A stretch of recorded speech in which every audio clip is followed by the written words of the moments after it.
देखिए, एक प्रोसेस कांग्रेस ने इस बार अडॉप्ट किया कि हम लोग जाकर के कैंडिडेट के सिलेक्शन के लिए तमाम जो एस्पिरेंट हैं उनसे मिलना, संगठन के लोगों से मिलना और एक ऐसा समन्वय कायम करना कि आपस में लड़ाई ना रहे, आपस में जो एक टिकट के ऊपर खींचम तानी होती थी उसको जितना हम न्यूट्रलाइज कर सकें वो कोशिश करना है। उसी सिलसिले में हम लोग लगातार घूम रहे हैं। बीच में कांग्रेस का कोई ये नहीं है, सुना हुआ है रिजल्ट नहीं आया है और इस बार क्या कोशिश कर रहे हैं। देखिए, राजनीति के अंदर ये नहीं होता कि रिजल्ट आना ना आना बड़ा मायने नहीं है। कांग्रेस यहाँ पे मेन स्ट्रीम में कांग्रेस ही है, तो लड़ाई कांग्रेस और बीजेपी की है। तो हम लोग कोशिश कर रहे हैं कि अच्छा से अच्छा रिजल्ट ला सकें। मैं इसका पार्टी हूँ, मैं सिर्फ पार्टी के बारे में, पार्टी के काम के लिए आया हूँ। इसके लिए पार्टी के अंदर जो लोग हैं वही बात करेंगे, वही बता पाएंगे।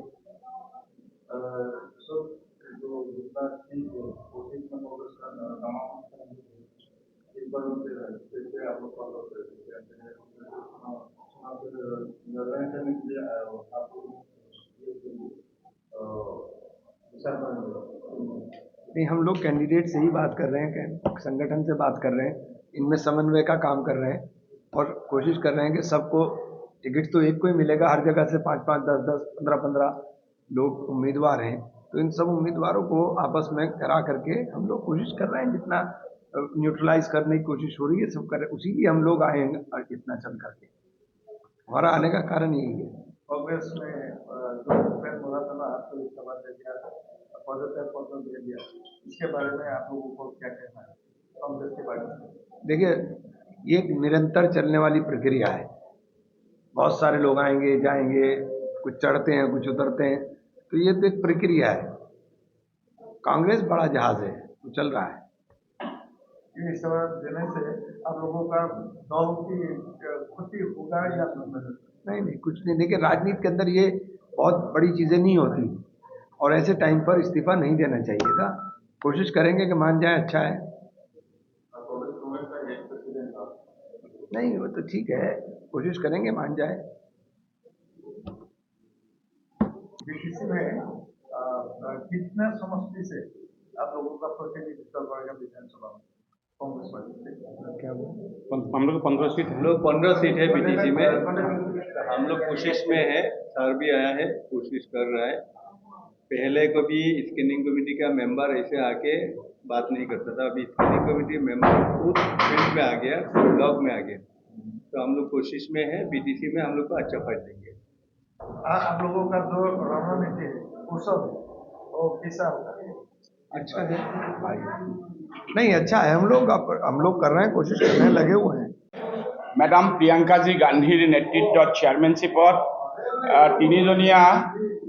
তিনিজনীয়া এটা স্ক্ৰিনিং কমিটি গঠিত হৈছে আৰু স্ক্ৰিনিং কমিটিৰ এজন অন্যতম মেম্বাৰ সাহাৰানপুৰ উত্তৰ প্ৰদেশৰ সাহাৰানপুৰ অঞ্চলৰ লোকসভাৰ সাংসদ আৰু উত্তৰ প্ৰদেশ ভাৰতীয় জাতীয় কংগ্ৰেছৰ এটা সময়ৰ উত্তৰ প্ৰদেশ বৃহৎ কংগ্ৰেছ কমিটিৰ কাৰ্যকৰী সভাপতি, বিভিন্ন পদত অৱস্থিত। তাতে উত্তৰ প্ৰদেশৰ এজন খ্যাতনামা এটা সময়ৰ বিধায়ক, বৰ্তমানৰ সাংসদ ইমৰান মাছুদ সাহেব, যিটো পৰিয়াল গান্ধী ফেমিলিৰ লগত ওতঃপ্ৰোতভাৱে জড়িত। তেখেতৰ নেতৃত্বত যিটো জিলা আমি ইতিমধ্যে আমি ডিব্ৰুগড়ৰ পৰা আৰম্ভ কৰিছিলোঁ। ডিব্ৰুগড়ৰ পৰা আমি তিনিচুকীয়া ডিব্ৰুগড় কাভাৰ কৰি, ধেমাজি কাভাৰ কৰি, আমি বিশ্বনাথ কাভাৰ কৰি, ওদালগুৰি কাভাৰ কৰি আপোনালোকৰ ইয়াত আহি পালোঁ। আৰু অহাকালি আমি বাস্কা আৰু কামৰূপ কৰিম আৰু তাৰপিছত আমাৰ চিৰাং বাকী থাকি যাব আৰু হিলছ ডিষ্ট্ৰিক্ট এটা বাকী থাকি যাব। আমাৰ এই স্ক্ৰিনিং কমিটিয়ে আমাৰ যিমানসমূহ আমাৰ টিকট প্ৰত্যাশী আছে, ব্লক সভাপতি আছে, জিলা সভাপতি আছে, বিভিন্ন দল সংগঠন আৰু বিশেষ কৰি এটা তাৎপৰ্যপূৰ্ণ কথা, ইলেক্ট্ৰনিক মিডিয়া, প্ৰিণ্ট মিডিয়া আৰু প্ৰেছৰ আমাৰ বন্ধু বান্ধৱীসকলেও কিবা যদি মন্তব্য আমাৰ স্ক্ৰিনিং কমিটি মেম্বাৰ সাহেবক দিব বিচাৰে, কোনোবা কেণ্ডিডেটৰ পক্ষত বা ফেভাৰত, তেওঁলোকে যিহেতু এটা স্তম্ভ হয়, ইলেক্ট্ৰনিক প্ৰিণ্ট মিডিয়া সমাজখনৰ এটা চকু হয়, তেওঁলোকেও যদি কিবা ছাজেশ্যন দিব বিচাৰে তেওঁলোকে নিউজ এটা বেলেগ, ইয়াতো তেওঁলোকৰ হেৰি দিব পাৰে। আৰু আমি গ্ৰাউণ্ড লেভেলত যাতে প্ৰত্যেকজন কেণ্ডিডেটে আৰু আমি প্ৰত্যেক ঠাইত অকলশৰীয়াকৈ প্ৰত্যেকে লগ পোৱাৰ সুবিধা কৰিছোঁ আৰু এইটো অসম প্ৰদেশ কংগ্ৰেছ কমিটিৰ সভাপতি গৌৰৱ গগৈ ডাঙৰীয়া, ইনচাৰ্জ জেনেৰেল ছেক্ৰেটাৰী আমাৰ জিতেন্দ্ৰ চাহাব সিং ডাঙৰীয়া, ৰাহুল গান্ধী ডাঙৰীয়া, প্ৰিয়ংকা মেডামজী গান্ধী ডাঙৰীয়ানী, মল্লিকাৰ্জুন খাড়ে ছাৰ ডাঙৰীয়া, বেণুগোপাল ছাৰ ডাঙৰীয়া সকলোৰে নেতৃত্বত এটা ভাৰতীয় জাতীয় কংগ্ৰেছে এইবাৰ 26ত গৌৰৱ গগৈ নেতৃত্বত এক শক্তিশালীভাৱে ভাৰতীয় জাতীয় কংগ্ৰেছে সন্মুখ সমৰত যুদ্ধ দিয়াৰ কাৰণে আগবাঢ়িছে। ৰাইজৰ জনতাৰ জনসাধাৰণৰ যুৱক যুৱতীৰ যুৱ প্ৰজন্মৰ সকলোৱে যাতে সুখৰ লগত জড়িত হ'ব পাৰে তাৰে আশা কৰিছে আৰু আপোনালোকৰ পৰা আশীৰ্বাদ বিচাৰিছোঁ। এই বৃহত্তৰ অঞ্চলত ভাৰতীয় জাতীয় কংগ্ৰেছে আপোনালোকে যোৱা সময় দেখাই পাইছে আমি ভাৰতীয় জাতীয় কংগ্ৰেছৰ পৰা যিসমূহ আমাৰ শক্তিশালী গ্ৰাউণ্ড লেভেলৰ প্ৰাৰ্থী আছে আৰু যাক জনসাধাৰণে আৰু কৰ্মীয়ে ৰাইজে বিচাৰে তেওঁলোকক আমি প্ৰক্ষেপ কৰিব বিচাৰিছোঁ গৌৰৱ গগৈ নেতৃত্বত। আৰু আপোনালোকে জানে আজি ইলেকশ্যন কমিটিৰ এখন মিটিং চলি আছে আৰু মেডাম প্ৰিয়ংকা গান্ধী 18-19 দুদিনীয়া কাৰ্যসূচীলৈ গুৱাহাটীলৈ আহি আছে আৰু স্ক্ৰিনিং কমিটিয়ে বিশদভাৱে এটা পৰ্যালোচনাত বহিব আৰু বহি নিশ্চয় সিদ্ধান্ত ল'ব আৰু এইখিনি আমাৰ কথা আৰু আপোনালোকৰ পৰা আমি আশীৰ্বাদ বিচাৰিছোঁ ভাৰতীয় জাতীয় কংগ্ৰেছে গৌৰৱ গগৈক লৈ 26ত যাতে আমি গভৰ্ণৰ হাউচত প্ৰৱেশ কৰিব পাৰোঁ অসমৰ জনসাধাৰণৰ কাৰণে, অসমৰ হিতৰ কাৰণে, অসমক আগুৱাই লৈ যোৱাৰ কাৰণে, ভাৰতবৰ্ষৰ বুকুত অসমক শক্তিশালী কৰাৰ কাৰণে, আদানী আম্বানীৰ পৰা ৰক্ষা কৰিবৰ কাৰণে, বাবা ৰামদেৱৰ পৰা ৰক্ষা কৰিবৰ কাৰণে, নৰেন্দ্ৰ দামোদৰ দেৱ মোদীয়ে যিদৰে সমগ্ৰ ভাৰতবৰ্ষক লুণ্ঠন কৰি অসমখনক লুণ্ঠন কৰিব যি পৰিকল্পনা বনাইছে তাৰ পৰা মুক্ত কৰিবৰ কাৰণে আপোনালোকৰ পৰা আশীৰ্বাদ বিচাৰিছোঁ। ধন্যবাদ। কল্পনা আছে এখেতে যিবিলাক সাক্ষ্য লৈ আছে ফুল চিক্ৰেট, এখেতে এই সাক্ষ্য আমি এটা জেনেৰেল ছেক্ৰেটাৰী আৰু বিধায়ক মই এটা হৈ আছোঁ তেওঁৰ মানে প্ৰটকলটো চোৱাৰ কাৰণে আমি ইয়াত কোনো ইণ্টাৰফেয়াৰ নকৰোঁ। এওঁ সম্পূৰ্ণ 1-to-1 সকলোকে লগ ধৰিছে, সিদ্ধান্ত এওঁ ল'ব আৰু এওঁৰ লগত বহুসমূহ ৰিপৰ্ট আছে আমাৰ ডিষ্ট্ৰিক্ট প্ৰেচিডেণ্টসকলৰ লগতো এওঁ ৰুবৰু তেওঁলোকৰ লগত কানেকশ্যনত আছে, ব্লক সভাপতিসমূহ আমি আমাৰ স্ক্ৰিনিং কমিটি আমাৰ মেম্বাৰ ডাঙৰীয়াই এটাই বিচাৰিছে ট্ৰান্সপাৰেণ্ট যাতে হয় আৰু ৰাইজে পাব্লিকে বিচৰা কেণ্ডিডেটজনক যাতে ভাৰতীয় জাতীয় কংগ্ৰেছে আগুৱাই লৈ যাব পাৰে। গতিকে এইখিনি ক'লোঁ আৰু আপোনালোক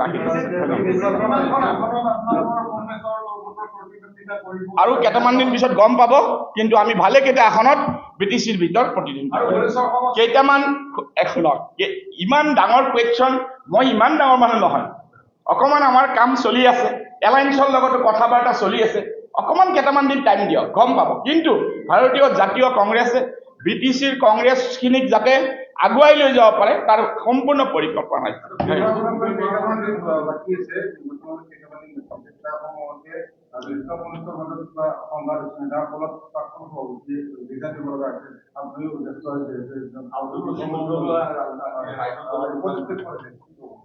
চাওক এটা কথা কওঁ নিৰ্বাচন এতিয়া আমাৰ কিমান দিন আছে কেইটামান দিন আছে এতিয়া আমাৰ এইবিলাক কথা পৰ্যালোচনা কৰাৰ জানো সময় আছে এতিয়া পানীৰ চুইচ গেটৰ দুৱাৰ খুলি দিয়া হয় ইমান দিন পাৰ হৈ গ'ল এতিয়া সমাগত আজি প্ৰদেশ ইলেকশ্যন কমিটিৰ মিটিং এতিয়া চলি আছে আমাৰ স্ক্ৰিনিং কমিটি ঘূৰি আছে এতিয়া জানো এইবিলাক কথা আলোচনা বিলোচনা কৰাৰ সময় আমি ভাৰতীয় জাতীয় কংগ্ৰেছ এক মহাসাগৰ বহু নদী মিলিত হৈ ভাৰতীয় মই তাকে উত্তৰ আপোনালোক দি আছোঁ আপোনাৰ উত্তৰ লৈ ল'ব ভাৰতীয় জাতীয় কংগ্ৰেছ এক মহাসাগৰ বহুত নদী উপনদী গৈ আমাৰ মহাসাগৰত লীন হয় ভাৰতীয় জাতীয় কংগ্ৰেছে ভাৰতবৰ্ষক স্বাধীনতা দিছে ভাৰতৰ জাতীয় কংগ্ৰেছে বিশ্ব ব্ৰহ্মাণ্ডত ভাৰতবৰ্ষক স্থাপন কৰিছে আৰু এনে কিছুমান সৰু সৰু কথাত এতিয়া এইবিলাকৰ কাৰণে আমাৰ মিডিয়া ডিপাৰ্টমেণ্টৰ চেয়াৰমেন আছে আমাৰ প্ৰদেশ কংগ্ৰেছ কমিটিৰ সভাপতি ডাঙৰীয়া আছে আমাৰ স্পক্সমেনসকল আছে তেওঁলোকৰ পৰা বহু উত্তৰ পাব আমি সকলোকে লৈ চলিব বিচাৰিছোঁ সৰু বৰ ডাঙৰ সকলো আমাৰ কংগ্ৰেছৰ সম্পত্তি সকলো আমাৰ সম্পদ নেতৃত্ববৃন্দ সকলো আমাৰ ৰেছপেক্টৰ সকলোকে লৈ ভাৰতীয় জাতীয় কংগ্ৰেছ আগবাঢ়িব বিচাৰে আৰু এই নিৰ্বাচনী প্ৰাক